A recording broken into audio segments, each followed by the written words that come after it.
concernant yan binationaux waaye tamit yan jeune talent ñoom ñoo war a rejoindre la tanière. Pape Demba Diop bi nga xamante ne jot na signer un contrat ak équipe bi nga xamante ne moom mooy Strasbourg gars yi seen commentaire moom laa indi tey ci bile émission dama poser la question. ngeen indi ay réaction donc réaction yi moom laay partagé waat ak cette nouvelle communauté bi nga xamante ne ñu ngi découvrir Sport Life 221 donc Pape Demba Diop mu nekk tamit un milieu de terrain buy football ci équipe bii di Strasbourg gannaaw bu mu nekkee dans le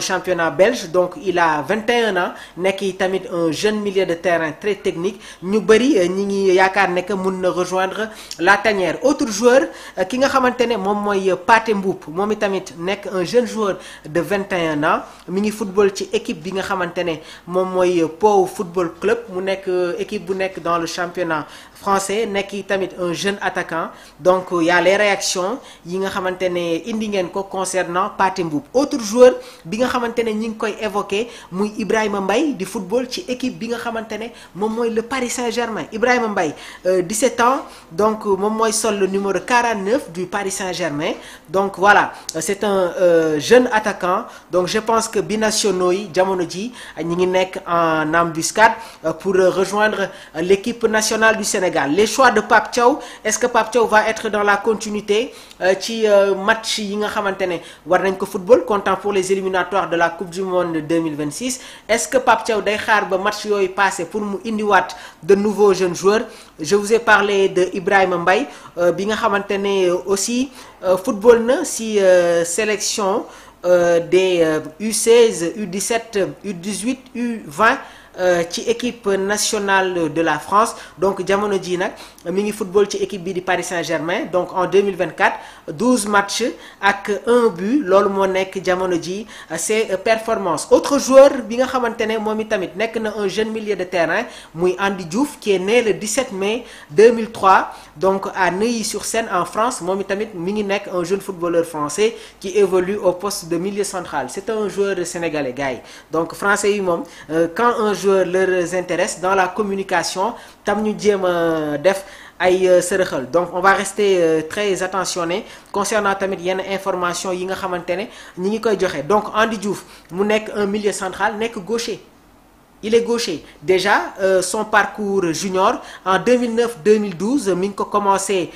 ci AF Garenne Colombes en France en 2012-2015 jaar na ci Paris Saint-Germain en 2015-2018 AC Boulogne-Billancourt 2018-2021 Stade Rennais ça c'est son parcours junior en parcours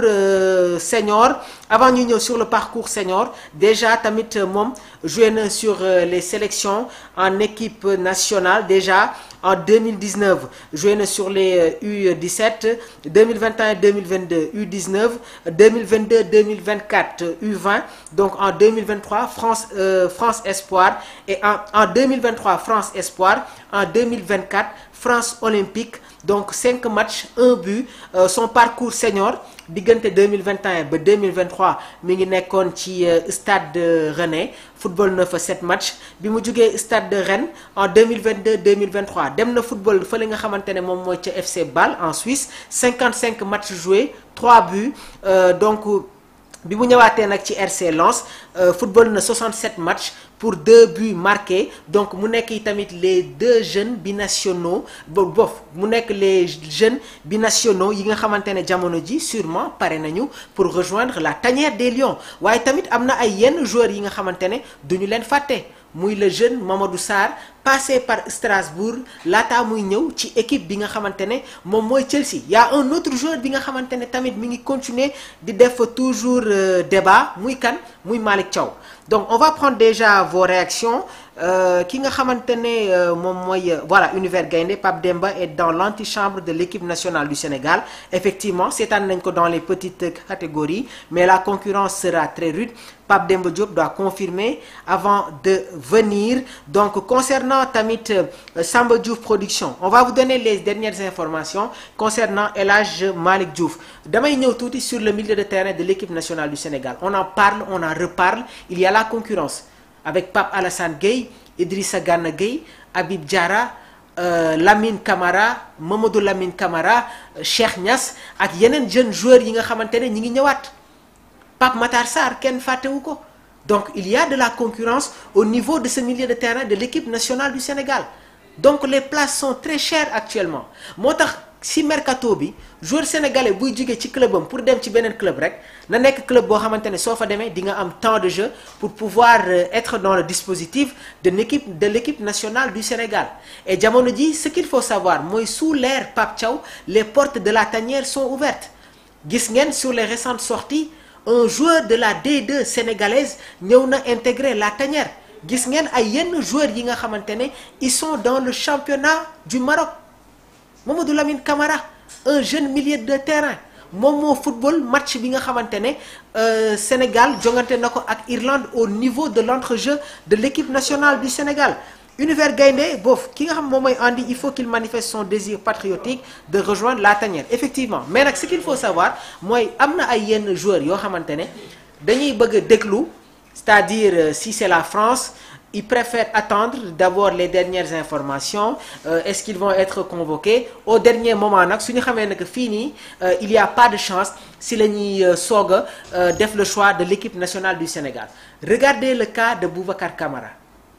Erreur bi nga xamante ne ba tey man mënuma ko digérer je ne comprends pas son choix le fait d'aller rejoindre l'équipe de la France tey jii il a été sacrifié c'est ça la réalité il a été sacrifié par l'équipe de la France par match des convocations doo ko sax gis et pourtant il a le talent et aussi les aptitudes pour venir jouer en équipe nationale du Sénégal. Am na ay yeneen joueurs yi nga xamante ne ils préfèrent être dans l'attente léegi nag su ñu xamee ne que situation bii nii cóol na ñuy soog a jël la décision de venir rejoindre l'équipe nationale du Sénégal. Et j'espère que ce n'est pas le cas pour Malick Thiaw parce que man si sama propre appréciation je pense que Malick Thiaw mi ngi douter ba tey si dafa war a dem football ak Allemagne wala Sénégal parce que nag temps bi mi ngi commencer di yàgg et jamono ji dafa am ay yenn joueurs yi nga xamante ne dañuy ñëw rejoindre l'équipe nationale du Sénégal c'est ça la réalité après Kalidou Koulibaly dafa war a am ay nouveaux talents yi nga xamante ne ñoom ñoo war a occuper tey jii nii le poste de défenseur central parce que après Kalidou Koulibaly y a Abdoulaye Seck mais ñoom ñëpp am nañu plus de 30 ans donc actuellement dafa am benn relève bi nga xamante ne dañ ko war a préparer dès à présent et c'est très important. Donc le coach aussi na jël ses responsabilités l'équipe nationale du Sénégal du dem di dàq ji benn joueur parce que dans tous les compartiments actuellement am nañu des joueurs yi nga xamante ne ils sont dans les clubs waaye tamit ils sont réguliers on a benn 11 bi nga xamante ne seen club ils sont titulaires match bi nga xamante ne joué nañ ko contre Irlande le sélectionneur a fait des changements mais joueurs yooyu noonu tamit ils sont titulaires dans leur club. Donc jamono ji pour nga sax orienter l'équipe nationale du Sénégal war nga génnee un 11 type c'est compliqué kenn mënuñu natt fenn donc que les joueurs prennent leurs responsabilités pour venir rejoindre l'équipe nationale du Sénégal. Il y a un autre joueur bi nga xamante ne tamit mi ngi football ci équipe bi di Rennes muy Mikayil Ngor Faye passé par le FC Barcelone mais Habib Beye a été très clair Mikayil doit prendre ses responsabilités être compétitif. Loolu moom moo koy permettre mu être titulaire dans son club et venir rejoindre l'équipe nationale du Sénégal. Les places sont extrêmement chères en équipe nationale du Sénégal. Dès à présent nag nous allons rapidement parler des rencontres yi nga xamante ne amoon na entre le Sénégal ak équipe bi nga xamante ne moom mooy la RDC. On va venir sur les historiques. Le 16 janvier 1968 RDC ñoom ñoo gagné woon équipe bi du Sénégal sur le score de 2-1. Le but sénégalais avait été marqué par Yatma Diouk à la 70e minute de jeu. Donc RDC moom moo ñu gagné woon c'était le 16 janvier 1968. On va vous donner les matchs yi nga xamante ne marqué na suñu ay confrontation le 4 février 2002 le 4 février en 1968 République démocratique du Congo gagné woon na Sénégal tamit mu nekkoon ci match amical sur le score de 4-0. léegi nag su ñu ñëwee en 1988 1989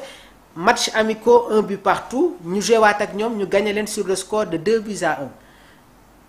Il y a eu aussi cette quart de finale de la Coupe d'Afrique des Nations le 4 février 2002. Le Sénégal moom moo gagné woon RDC sur le score de 2-0 grâce à des buts de Salif Diao à la 29e minute de jeu ak El Hadj Ousseynou Diouf à la 85e minute de jeu. Le 5 septembre 2010, Sénégal gagné équipe bi di Congo sur le score de 4-2 mu nekkoon ni tamit qualification CAN 3e journée, des buts de un doublé de Mamadou Niang, Moussa Sow, un triplé de Mamadou Niang et un but de Moussa Sow. Isshiar Dia ci boobule match moom moo def 3 passes décisives.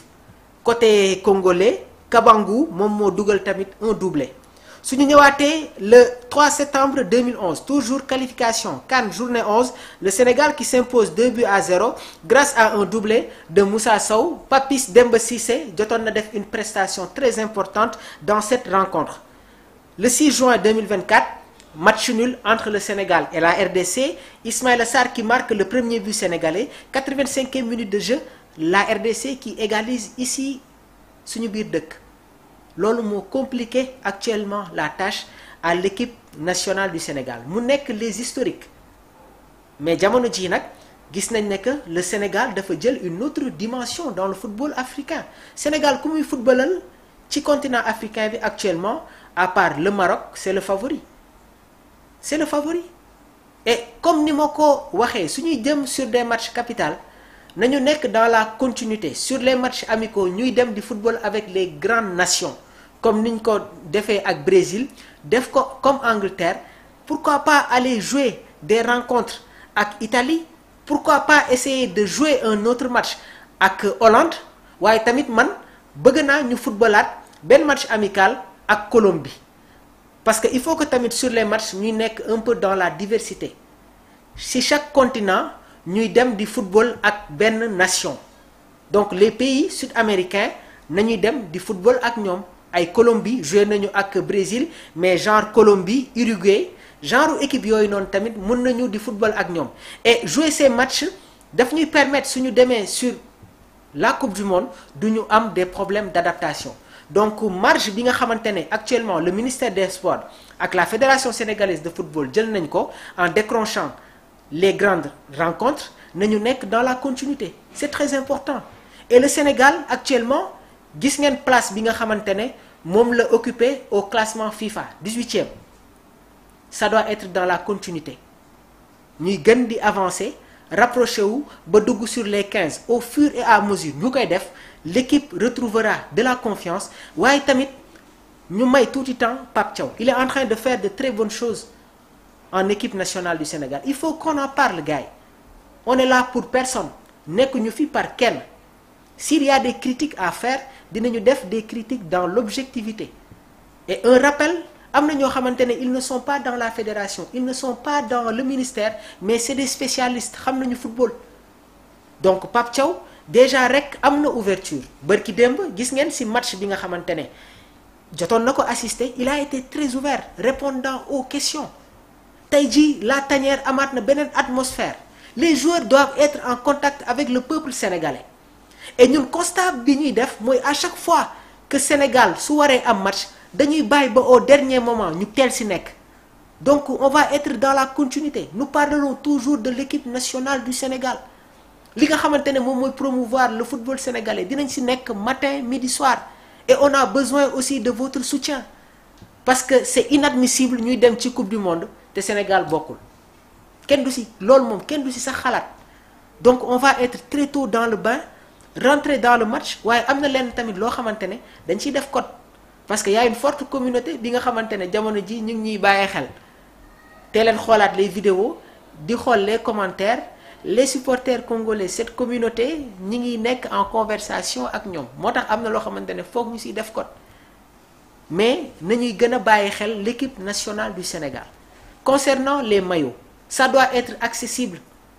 à cette population. Il y a des personnalités yi nga xamante ne ils n'ont pas les moyens d'acheter des maillots qui coûtent 45 000 50 000 même s'il y a des deuxièmes choix ñu jéem a teg des prix yoo xamante ne dina adéquat avec cette réalité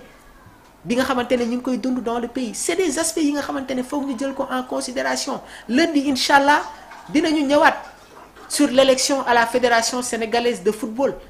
est-ce que jotul ñu réduire les mandats des points d'interrogation dinañ ci xaar seen ay réactions donc yooyu noonu yëpp nekk na ay points yi nga xamante ne dinañ ko partager ak yéen tamit ngeen dugg ci biir émission bi ñu waxtaanee ko pour encore une fois faire des réformes le championnat sénégalais jot na